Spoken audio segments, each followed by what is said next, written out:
Halo Aksen, welcome to the first episode of Aktif yang juga di episode spesial kali ini kita akan berkolaborasi dengan 5 bersuara. Nah, topik kali ini yang bakal kita bahas adalah tentang pemilu 2024. Menarik banget kan? Tapi tunggu dulu, pertama-tama kita akan memperkenalkan diri dulu. Nama aku Sheina sebagai host di podcast kali ini dan di samping aku ada Kak Renata dan Kak Edson sebagai pembicara. Nah, Kak Renata dan Kak Edson ini yang akan mewakili remaja, khususnya siswa Aksen terhadap pandangan mereka terhadap pemilu 2024 ini. Halo Kak Renata, halo Kak Edson, apa kabar? Puji Tuhan baik. Aku juga baik. Nah, kalau kamu? Baik sih Kak. 14 Februari kemarin kan kita mengadakan pemilu ya. Kakak udah bisa nyoblos kah? Kalau aku udah.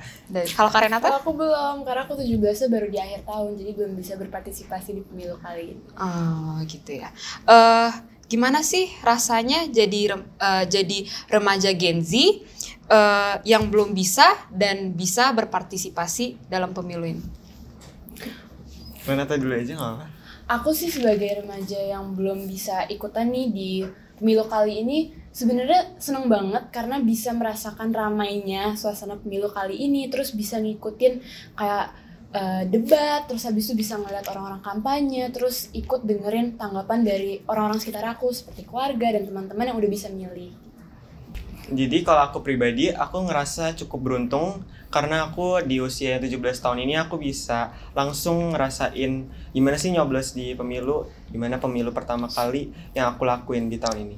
Terus aku juga ngerasa bahwa aku punya tanggung jawab lebih karena aku udah bisa punya hak suara yang bisa aku salurin nih buat pemimpin di masa yang akan datang. Dan aku juga karena itu aku ngerasa bahwa aku harus lebih mengamati lagi setiap kampanye, setiap hype yang ada di pemilu ini supaya aku bisa memilih pemimpin yang terbaik dari versi aku.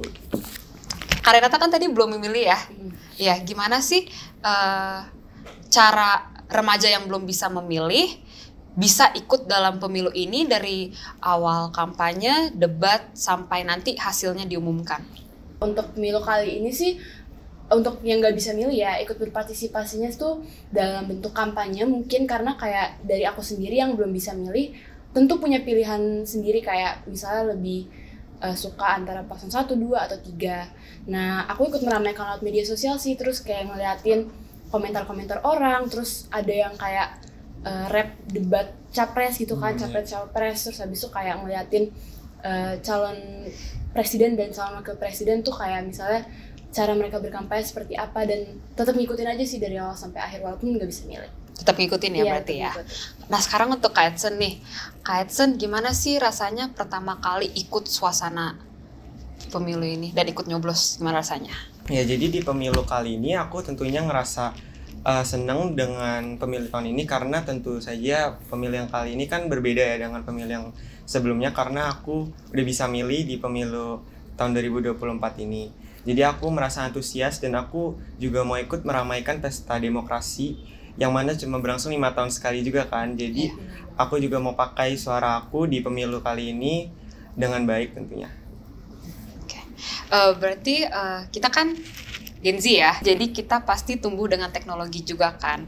Nah, menurut kakak, apakah kampanye di media sosial juga berpengaruh terhadap keputusan akhir kita memilih? Dari aku yang nggak bisa milih sih, ngeliat orang-orang di sekitar aku tuh sih berpengaruh ya, karena di media sosial tuh kan banyak kayak masyarakat dan netizen tuh bisa berkomentar dan menyampaikan pendapat mereka mengenai paslon yang mereka pilih kan. Jadi itu bisa merubah pandangan orang-orang tentang awalnya misalnya mereka memilih yang A tapi ternyata akhirnya mereka milih yang B karena ngelihat ada data-data atau mungkin ada komentar orang di sosial media sehingga mereka mengganti pilihan mereka. Jadi menurut aku adanya teknologi dan sosial media itu sangat berpengaruh untuk pemilu kali ini. Iya, aku juga setuju banget sih sama Renata karena memang dalam perkembangan teknologi ini pastinya pemilu tahun ini tuh lebih dipengaruhi lagi ya dibandingkan dengan pemilu-pemilu sebelumnya karena faktor media sosial ini. Mungkin kayak ada salah satu paslon yang mungkin ada banyak influencer juga, itu kan bisa berpengaruh ya dengan pemilih-pemilih muda. Dan juga ada konten-konten mungkin yang nggak harus konten tentang kampanye, mungkin kayak konten edukatif yang untuk gimana sih caranya memilih pemimpin yang baik gitu misalnya. Itu pun juga bisa membantu kita dan juga bisa mempengaruhi suara kita mau pilih ke paslon yang mana nih. Karena itu media sosial menurut aku sangat-sangat berpengaruh sih. Berarti sangat berpengaruh ya. Oke. Kita kan sampai kelas juga rame kan, maksudnya jadi topik hangat juga. Nah juga di sosial media berarti kan orang-orang apalagi Gen Z juga masing-masing menyuarakan di berbagai platform, di Instagram, di Twitter, di TikTok, untuk menyebarkan informasi tentang paslon yang mereka dukung. Nah menurut kakak emangnya ada manfaat pemilu bagi remaja khususnya kita Gen Z?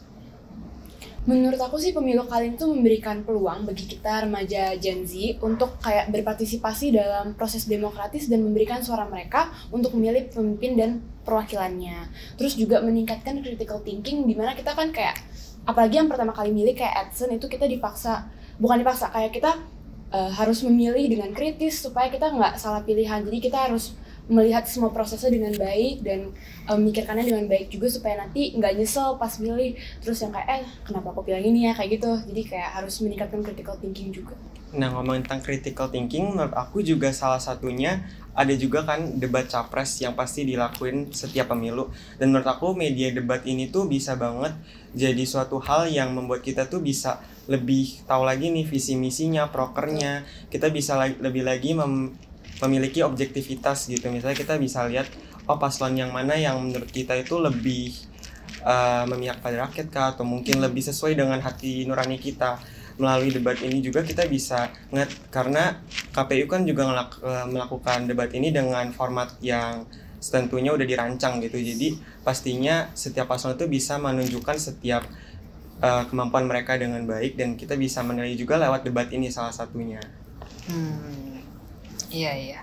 Hasil quick count kan kemarin kita udah lihat ya, tapi real count-nya belum. Nah, harapan kakak sebagai Gen Z terhadap Indonesia ke depannya ini gimana? Dan kakak sebagai Kaitsen, sebagai yang punya hak memilih, dan Karenata yang belum. Ya, jadi kalau menurut aku sebagai yang udah milih, aku juga udah ngeliat hasil quick count-nya, dan kan hasil dari KPU juga itu baru sekian persen lah. Tapi overall yang aku bisa lihat itu, aku bisa menerima itu dengan baik, karena menurut aku esensi yang penting dari pemilu itu adalah mengenai suara kita. Jadi kayak entah hasilnya itu akan siapa yang menang atau siapa yang akan kalah, menurut aku itu kan memang sudah bagian dari demokrasi ya, dimana setiap rakyat itu bisa milih. Jadi aku yakin siapapun pemimpinnya nanti yang akan memimpin itu udah menjadi pilihan terbaik oleh rakyat. Dan yang penting juga aku udah bisa nyalurin isi hati aku yang mana yang aku mau pilih gitu paslonnya. Jadi menang ataupun kalahnya itu ya urusan akhirnya gitu, karena aku yakin pasti siapapun pemimpinnya pasti akan membawa Indonesia lebih baik lagi. Iya, kalau dari aku yang belum bisa milih sih, harapan aku tuh supaya siapapun presiden dan wakil presiden yang terpilih nanti tuh bisa menjalankan tugasnya dengan baik, dan nggak cuma omong doang tentang janji-janjinya, jadi bisa melaksanakannya dengan baik juga supaya rakyat puas dengan pilihannya dan hasil akhirnya. Dan juga semoga visi misi dan semua janji yang mereka sudah sampaikan di masa kampanye itu bisa dilakukan dengan baik. Itu sih dari aku. Setuju sih. Menarik banget ya jawabannya. Emang sih pemilu kali ini tuh ramai banget ya. Apalagi kita paslonnya lebih dari 2, itu lebih panas dan lagi. juga kan periode Pak Jokowi kan udah 2 periode kan, jadi kita harus nyari yang baru. Harus nyari presiden baru lagi nih. Benar-benar. Oke, kita akhiri episode pertama kita ya. Nantikan episode berikutnya ya. Kalau kalian ada kritik dan saran, bisa langsung DM OSIS Aksen. Dan jangan lupa untuk subscribe, follow, dan ikuti terus. Dan nantikan terus podcast-podcast Aksen lainnya. Dadah. Dadah. Kenapa Devon ketawa?